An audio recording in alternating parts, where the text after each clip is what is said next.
பள்ளிகளில் 5 மற்றும் 8ஆம் வகுப்புகளில் கட்டாய தேர்ச்சியை ரத்து செய்த விவகாரம் தொடர்பாக தமிழ்நாடு அரசின் முடிவு வரவேற்கத்தக்கது என தமிழக வாழ்வுரிமை கட்சித் தலைவர் வேல்முருகன் அறிக்கை ஒன்றை வெளியிட்டுள்ளார். அதில் அவர் குறிப்பிட்டதாவது, ஒன்றிய அரசால் நிர்வகிக்கப்படும் பள்ளிகளில் 5 மற்றும் 8ஆம் வகுப்புகளில் கட்டாய தேர்ச்சி வழங்கும் முறையை ரத்து செய்யப்படுவதாக டிசம்பர் 23ஆம் தேதி ஒன்றிய அரசு அறிவித்திருந்தது. கல்வித்தரத்தை மேம்படுத்துதல் என்ற பெயரில் மேற்கொள்ளப்படும் ஒன்றிய அரசின் இந்த நடவடிக்கை கிராமப்புற ஏழை மாணவர்கள் கொத்து கொத்தாக பள்ளிகளை விட்டு வெளியேற்றுவதாகும். மேலும் குழந்தை தொழிலாளர் என்ற வன்கொடுமைக்கும் தள்ளப்படும். புரியும்படி கூற வேண்டுமானால், கட்டாய தேர்ச்சிக்கு முன் குழந்தைகள் படிப்பறிவு இன்றி பள்ளிக்கு வெளியே அலைந்தனர். குழந்தை தொழில் என்னும் வதை முகாம்களில் சீரழிந்தனர். தற்போது போதுமான கற்றல் அடைவுகளின்றி பள்ளிக்கு உள்ளே உள்ளனர். அதாவது 8ஆம் வகுப்பு வரை தேர்ச்சி என்ற அரசின் கொள்கையால் பள்ளி சேர்ப்பு விகிதம் அதிகரித்துள்ளது. குழந்தைகள் படிக்க லாயக்கற்றவர்கள் என்ற முத்திரை குத்தப்பட்டு குழந்தை தொழிலாளியாய் அலையும் அவலம் வெகுவாக குறைந்தது. 8ஆம் வகுப்பு வரை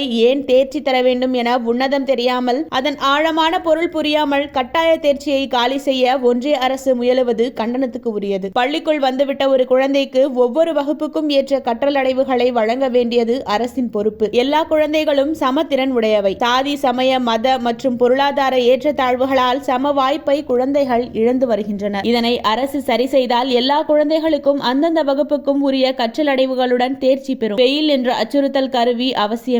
இவற்றை செய்ய அரசு தனது பொது செலவில் கலை திட்டத்தில், பாடத்திட்டத்தில், பயிற்று முறைகளில், மொழியை கையாள்வதில், மக்களின் பண்பாட்டு கூறுகளை உற்று நோக்குவதில், பள்ளியின் உள்கட்டமைப்பு, கற்றல் உதவி பொருட்களில், மதிப்பீட்டு உத்திகளில் என மாறுதல்கள் கொண்டு வர வேண்டும். இந்த அடிப்படை உண்மையை புரிந்து கொள்ள முடியாத ஒன்றிய அரசு பள்ளிகளில் 5 மற்றும் 8ஆம் வகுப்புகளில் கட்டாய தேர்ச்சி வழங்கும் முறையை ரத்து செய்யப்படுவதாக அறிவித்திருப்பது புதிய கல்விக் கொள்கையை புகுத்தும் நடவடிக்கையே. இதன் மூலம் ஏழை எளிய நடுத்தர குடும்பங்களைச் சேர்ந்த குழந்தைகளை பள்ளியில் இருந்து வெளியேற்றிவிட்டு அவர்களை குழத்தொழிலுக்கு தள்ளும் சதித்திட்டமே. இச்சூழலில் ஒன்றிய அரசின் அறிவிப்பு தமிழ்நாட்டிற்கு பொருந்தாது என்றும் 8ஆம் வகுப்பு வரை கட்டாய தேர்ச்சி முறை இருக்கும் என்றும் தமிழ்நாடு அரசு கூறியிருப்பது வரவேற்கத்தக்கது, பாராட்டுக்குரியது. அதே நேரத்தில் ஏழை எளிய மக்களின் குழந்தைகளின் நலனை கருத்தில் கொண்டு ஒன்றிய அரசால் நிர்வகிக்கப்படும் பள்ளிகளில் 5 மற்றும் 8ஆம் வகுப்புகளில் கட்டாய தேர்ச்சி வழங்கும் முறை ரத்து செய்யப்படும் அறிவிப்பை திரும்ப பெற ஒன்றிய அரசுக்கு தமிழ்நாடு அரசு அழுத்தம் கொடுக்க வேண்டும் என